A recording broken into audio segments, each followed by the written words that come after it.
সরকারি কাজে বাধা ও বেআইনি সমাবেশের অভিযোগে ২০১৭ সালের পল্টন থানার নাশকতার মামলায় সাজাপ্রাপ্ত জাতীয়তাবাদী কৃষক দলের সাধারণ সম্পাদক শহীদুল ইসলাম বাবুলকে কারাগারে পাঠানোর আদেশ দিয়েছেন আদালত।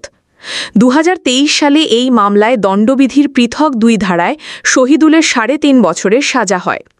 সোমবার ১৮ আগস্ট সকালে শহীদুল ইসলাম বাবুল মামলাটিতে আপিলের শর্তে আদালতে আত্মসমর্পণ করে তার আইনজীবী নিহার হোসেন ফারুকের মাধ্যমে জামিন চান।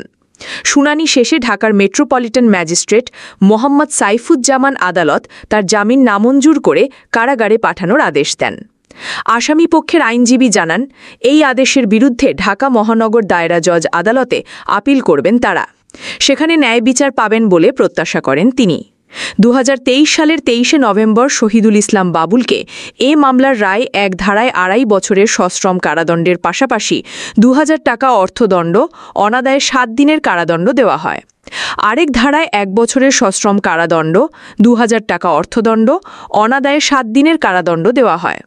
মামলার বিবরণে জানা যায়, ২০১৭ সালের ৩১ October BNP chairperson Khaleda Zia Cox's Bazar সফর শেষে গুলশান যাওয়ার পথে দলের নেতাকর্মীরা পল্টন এলাকায় সরকার বিরোধী স্লোগান দেয়। ভিআইপি রোড বন্ধ করে ভাঙচুরের চেষ্টা চালায়। ওই ঘটনায় পল্টন মডেল থানার উপপরিদর্শক মোহাম্মদ ইব্রাহিম খলিল এ মামলা দায়ের করেন। তদন্ত শেষে ২০১৯ সালের ১৯ জুলাই আদালতে অভিযোগপত্র দাখিল করেন তদন্ত কর্মকর্তা, একই থানার উপপরিদর্শক আতাউর রহমান। ASBD24 সত্য প্রকাশে অপসীম। চ্যানেলটি সাবস্ক্রাইব করুন।